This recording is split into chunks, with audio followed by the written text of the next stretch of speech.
And this is the Weekend Jazz Update with Jashan De Silva. On this week's episode, Al Jarreau, his life and times and best hits. Al Jarreau was a sensational singer, one of the best of his generation. He was also one of the first singers to win a Grammy in three different categories: jazz, pop and R&B. His style balanced smooth lyrics with scat singing, that's the art of mimicking musical instruments with one's voice. He emerged on the world stage in the 60s. Audiences were drawn to his blend of jazz ballads and scat singing. By the late 80s, he'd won multiple Grammys and Grammy nominations for his albums. Albums like Breakin Away, Live in Europe, This Time and Glow. He was primarily a jazz singer but also made forays into folk and R&B and pop and funk music.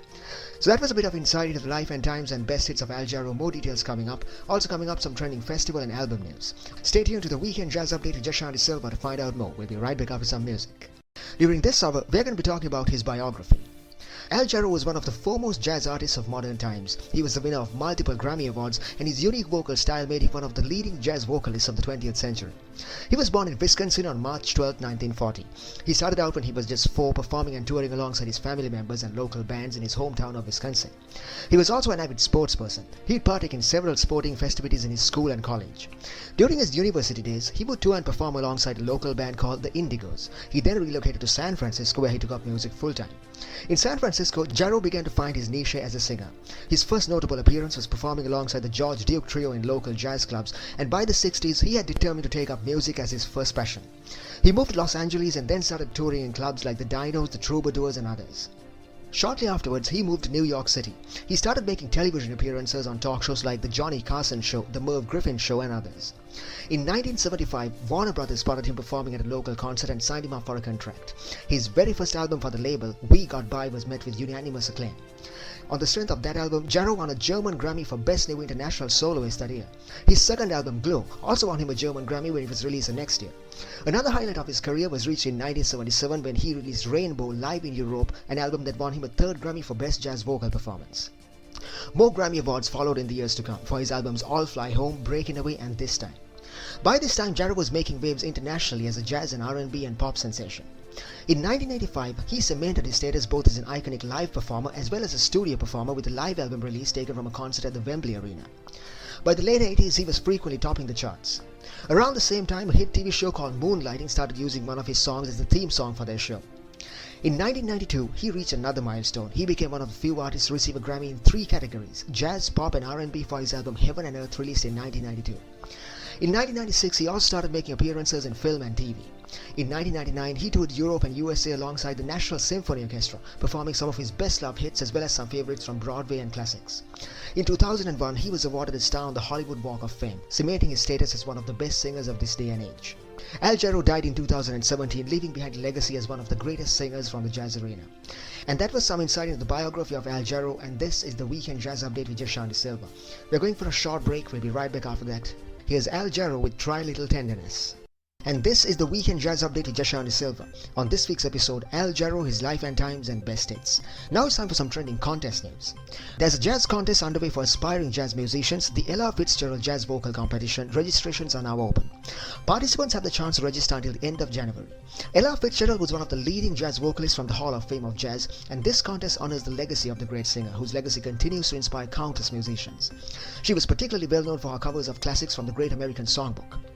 This year, contestants in the Ella Fitzgerald competition must pick 3 of the following 5 songs from the songbook: World on a String, That Old Black Magic, Let's Fall in Love, My Shining Hour, Blues in the Night or Stormy Weather.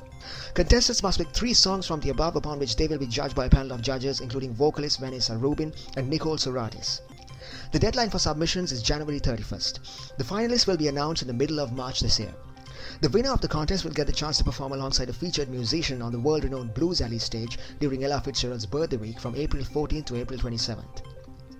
For more information, please visit www.ellafitzgeraldcompetition.org.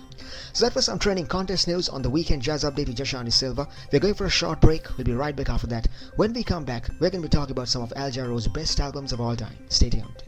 And welcome back to the Weekend Jazz Update with Jashan De Silva. On this week's episode, Al Jarreau, his life and times and best hits. During this hour, we're going to be talking about some of his best albums of all time. Here's a quick recap of what's coming up. The first one's called Breakin Away. This album propelled Al Jarreau to nationwide recognition. The album features a mix of R&B and jazz songs and also saw him taking his amazing scat singing to a wide audience.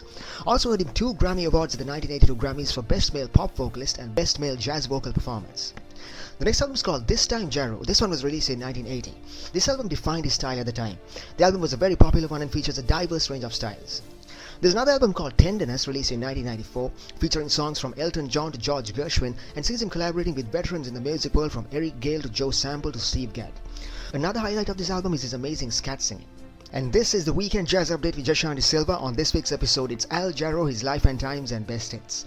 During this hour, we're going to be talking about some of his best albums of all time. The first one's called Breakin Away. This album propelled Al Jarreau to nationwide recognition, with his amazing scat singing being taken to wide audiences. This album features a mix of R&B and jazz songs, and also saw him taking his amazing scat singing to a wide audience. It was released in 1981.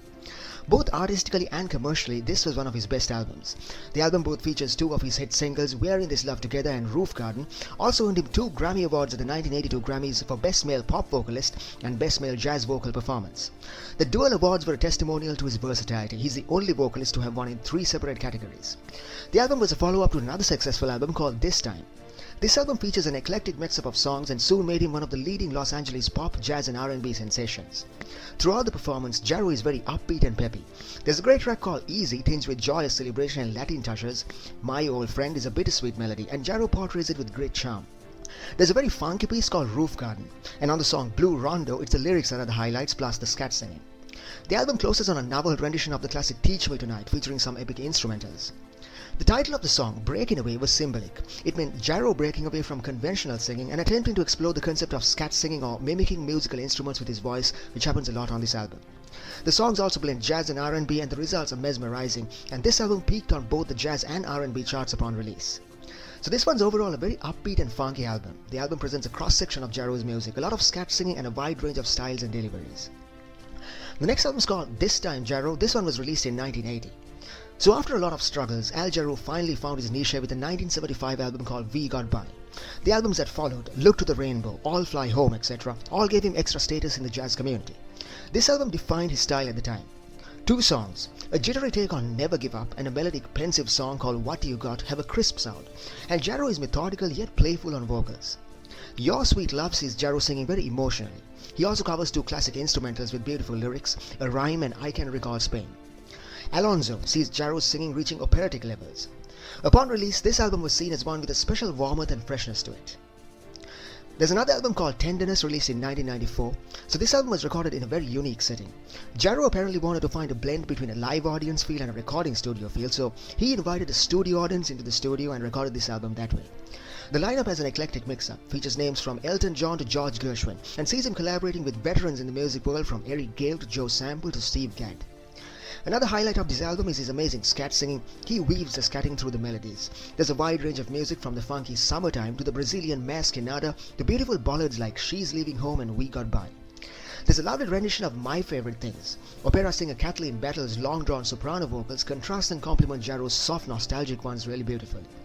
Also, there's some previously unreleased songs that shine the spotlight on his vocals like Dinosaur and Wait for the Magic. So that was some insight into the best albums of Al Jarreau, and this is the Weekend Jazz Update with Jashanti Silva. And welcome back to the Weekend Jazz Update with Jashanti Silva. On this week's episode, Al Jarreau, his life and times and best hits.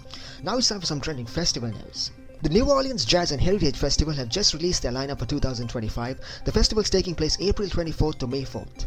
The festival celebrates the jazz culture in Louisiana and New Orleans and is annually attended by local and international artists, creating one of the most diverse musical festivities in the world. Some of the artists from this year's schedule include Luke Combs, the Dave Matthew Band, Diana Krall, Kamasi Washington, Joshua Redman, Bill Charlap, Esperanza Spalding, and a lot more. Also, a special highlight of the festival is the opening night gala, which kicks off on Wednesday, April 23rd, with a patron party followed by the gala, which takes place from 7 p.m. to 10 p.m. The gala sets the stage for the celebrations and festivities, and tickets for the event are now up for sale on the website. For more information, please visit www.jazzandheritage.org. So that was some trending festival news on the Weekend Jazz Update with Jashanti Silva. We are going for a short break. We'll be right back after that. When we come back, we're going to be talking about some of Al Jarreau's best albums of all time. Stay tuned.